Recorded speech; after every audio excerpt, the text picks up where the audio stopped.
person writes, dating advice from my therapist. My personal observation from therapists is that a lot of them, just like anyone else in any other job, it's like, well, they do what's required and then that's it. It's like they don't really put the work in for themselves. It's like they get their degree, they go through the college, go through all the courses, read the books required, and then that's it. It's like once they get the degree, then they're in practice, and then they don't basically work on themselves very much. Obviously there are exceptions. I'm sure there are incredible therapists out there, but it's just like the advice I've seen and the people that I've observed that basically go through these therapists, the advice is often like blaming the other person or labeling things. Oh, it's because of my past, and that's why. It's just like blaming that, and it's like, oh well, and now I'm this, or I'm labeled as like OCD or borderline personality disorder, or I'm depressed, or I'm this and I'm that, and it's just like using temporary comfort in these labels to define meaning, but it's like those labels really just basically keep people trapped in their own situations. And I recognize that it is hard because it is complex. People are complex and there's a lot of variety, but it's like when you get down to it and you actually do the ton of work, the years of work, the many, many hours of work, what you'll find is that really, well, everyone really has the same problems. It's just different details. And when you can find out the root of the problems, then you can really decipher what's wrong and what can really create a lasting change. But the thing is that's such a painful thing to do, is really confront that truth.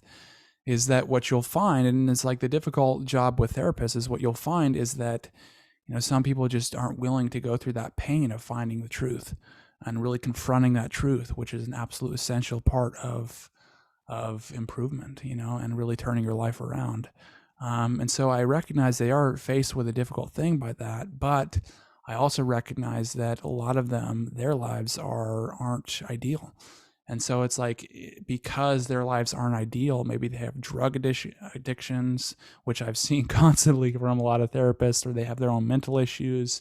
They're on basically antidepressants themselves, or they had like childhood abuses or whatever, and they basically got into the field because of, something like that. It was like, oh, they tried to basically overcome that. But just what I've found is like, well, they get the degree and then they don't work on themselves after that. So just be careful. And if you are getting a therapist, get really good referrals where it worked for somebody else and you like, wow, like that person so changed their life from being with this person. And those are the kind of referrals you want to get. Otherwise it's like bad advice can really set you back a long way. So just be very careful on this. So let's get into the post. A little bit long here, so let's see if I can kind of just go through it, find some key points, and really identify what this therapist is giving as far as advice. Here are some random pieces of wisdom I collected from the therapy sessions tonight. My therapist is a godsend who continues to remind me how to date in a way where I keep my power and value. I hope some of my advice may speak to you / be a helpful reminder. Ask yourself, what is my pattern in relationships? Do I have one? Example, do you give the benefit of the doubt too often? Okay. Keep on your life. Don't cut off connections from others. Don't lose yourself in someone else.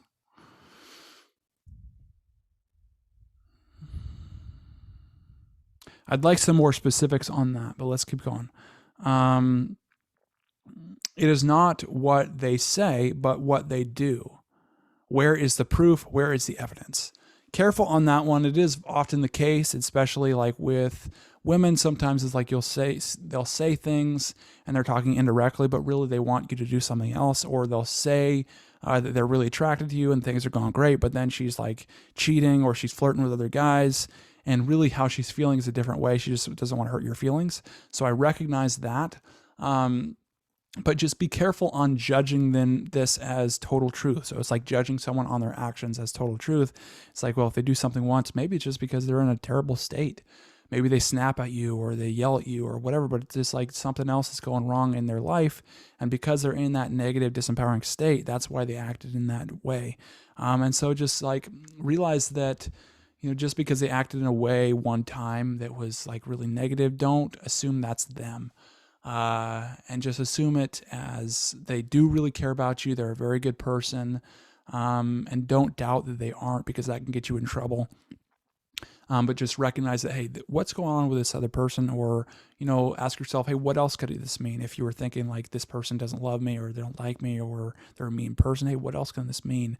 Maybe they're just going through a tough time. Maybe they're having a tough day. Maybe they lost their wallet, like what I did 3 days ago, and I've been stressed over that but it's just like, don't necessarily take that as total truth, judging someone's actions, because it really often determined on the state they're in a particular moment.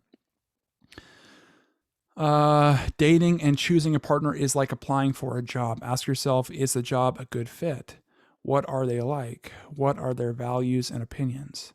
Yeah, I mean, you want to get somebody that does align with you in those regards, your values, opinions, interests, someone who's fun to be around, who is like mutually interested in you, where it's just easy to date, easy to be in a relationship.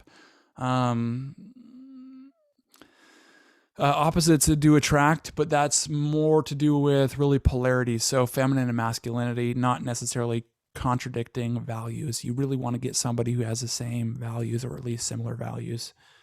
Pay attention to the way their actions make you feel. Do they make me feel good, or do they make me feel uncomfortable or bad? Yeah.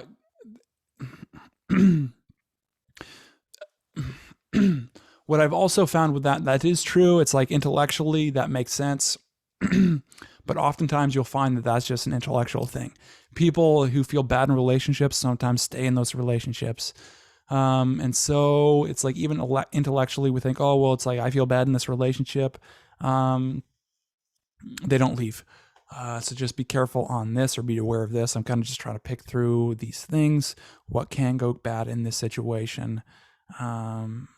But it is true in that your feelings are your truth, and really your consistent emotions and feelings shape your life. That's really the quality of your life. It's the quality of the consistent emotions you feel on a regular basis. Next one, repeat to yourself, I have the right to make sure the person I am involved with is a good fit. Okay, how? I have the right to expect what I want in a partner. Okay, how? There's like affirmation, so it's like, well, take action, boom, now you have what you want. But it's a little bit general right now. It's like, dive into that deep, get specific. What exactly do I want? Define that, write it down, know exactly what you do want, what you don't want, where you're going to meet that kind of person, what you have to become yourself to attract and maintain a person of that quality, what you need to eliminate in your life that that person wouldn't want to be with. Because what you'll find is, like, if you want all these great things and you're not that level, even if you get that person, what you'll find is you'll start to resent them if you don't basically raise your standard or raise those values in yourself as well. Instead of, what do I have to be like so they will like me? Yeah, so that is like, that's one where I have to be something. So it comes from a place of the fear of not being good enough. Ask yourself, do I like them? Approaching it like, let's see if we're a good fit. Yeah, I agree with that. Do I want to spend the rest of my life this way? This one I wouldn't go with, because it's just too serious from the start. It's like, well, let's just approach it, have fun at the very beginning. It's like, can I have fun with this person? I would say is a better approach, because it doesn't take it too seriously. If you ask yourself, oh, do I want to spend my whole life with this person? It's like, now you're going to be, your whole focus is basically a really serious one and a really big commitment. And it's really, you just want a really small commitment. So it's not a big, you don't have a bunch of pressure on yourself and therefore put a bunch of pressure on the other person. It's just like, keep it very light and then progress slowly throughout that stuff. Oh, they have this edited part. I have received lots of comments about this one and people disagreeing with it. Well, I think it's a little bit general, but I think the concepts are good. I did not transfer the advice as effectively with this one as I could have. Let me try to communicate it better. Okay, let's check it out. Don't tell them what you need them to change. Just watch them. Yeah, agreed. Don't be confrontational when you're communicating. That's a huge, important step in communicating. Make it about yourself. It's like if they do something that hurts you, it's like when you communicate to them, say, hey, I'm just trying to figure this out in me, because it's like, well, I know you really care about me, but it's just like I'm making this stuff in my head that when you did this, I was just like, I just felt this way, and I know that's not true, and I just wanted to really, I'm just really asking you for some help in understanding that, because I'm just really trying to figure that out in myself. Instead of saying, hey, when you did this, that was bad, and that hurt me, and don't ever do that again. That's total confrontational, and that basically creates resentment and creates a guard against each other, and it's not like the two of you are working together in order to get to the outcome of really solving this conflict. Just watch them. We can't change people. Yeah, you don't want to focus on changing, but I don't know what you're referring to as far as just watch them. I would say you should take action as far as confronting what you feel, because if you don't take action, and I said confronting, that's probably not the best word, but just really expressing what you feel. But if you don't take action, well, often what you'll find is like resentment will build, and it just basically builds up, builds up, builds up. You let all these little things go and don't express yourself, and then all of a sudden you have this big blow up. Careful on that. Further edit. Yes, we can inform someone of what they are doing if it bothers us. However, I support the therapist's idea of not doing this early on. Yeah, as far as like rules, if you have too many rules, what you're just doing is each rule is basically an opportunity for you to get upset. So just be aware of that. And oftentimes when you have too many rules, it can make the other person feel trapped or controlled. And that doesn't make them feel like loved and feel free, basically loved in a way that makes them feel free. If that's the case, then it's going to cause problems. I'd argue that for the first at least 6 months or to a year, you should really watch their actions more than their words. Yeah, but again, just be careful on taking their actions as who they are. Don't identify them based on just one action they do. But it's like sometimes we judge people on the chapter of their life that they're in, not necessarily by the whole book of their life.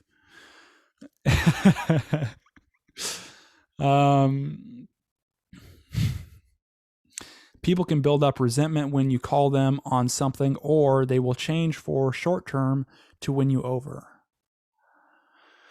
I've had both of these happen, so I was in agreement with my therapist on this one that it is best to ride it out and further reflect before saying anything.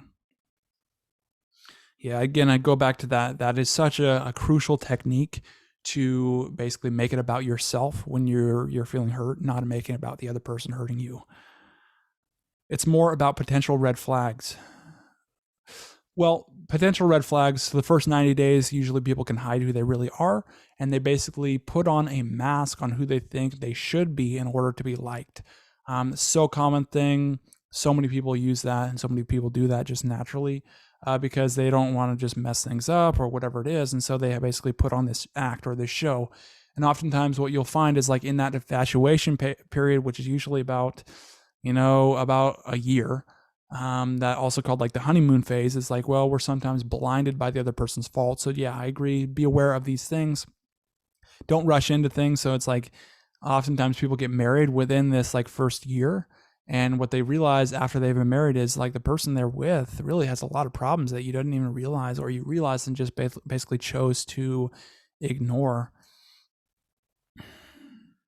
I've learned the best thing to do in a situation like this is to word things differently. Instead of, I need you to change this, my therapist has taught me to say things like, blank makes me feel this in a relationship, and I really need to feel blank.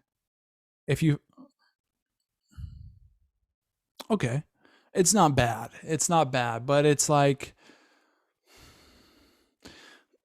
I would say, I kind of refine that. I'd say, hey, it's like, well, how I was raised and just kind of my experiences. So it's just like, well, I recognize that, each person has like their own way of interpreting situations, and that people, things mean differently to one person versus the next. And then just in my mind, it's like I'm just interpreting this thing as what you did here as like this. I felt really disrespected by that, and I know that's not true, and I know that you really care for me, and I love you, and I know you love me. But it's just like, man, I was just really hurt the other day, and I'm trying to figure it out. I don't know if I'm just making this up in my mind, making this meaning up in my mind, but I was just really wondering if you could help me out with this, because I'm really trying to, work through this, and I don't want to build up resentment, and because I really want to make this relationship work, and I really want to be with you in an effective way that where we both feel fulfilled. And so I was just really wondering if you could help me out in figuring this out and understanding this. You think you could help me? Because it's like, just help me understand what you were meaning by, rolling your eyes at me the other day when I asked you that question. And she's like, and if you say something like that, that's totally like, she's going to be like, oh my God, what did I do? And she's going to be like, I can't believe I rolled my eyes at him, and it's like, uh, and then she's like, I was meaning it in a disrespectful way like that. And, I really want to apologize to you, and I really want to thank you for approaching it this way. And I love you too. And I don't want anything to come between us. And then maybe she starts to cry, and then you start to say, I really thank you for doing that. And, maybe you mentioned some incredible qualities about her. Say like, you're, whatever it is, whatever qualities that really are genuine and you're feeling in that moment that comes from your heart, and you have that super connected moment. And it's like you turn a moment into that, into a difficulty, into something that totally builds you up together. And what you'll find, if you can approach a situation like that, then you'll find that it's just like, she'll never do that again. It's done. It will never happen again. Because you made her feel so loved and so cared for, and so that you are on her side, that it's like she can't ever do that again.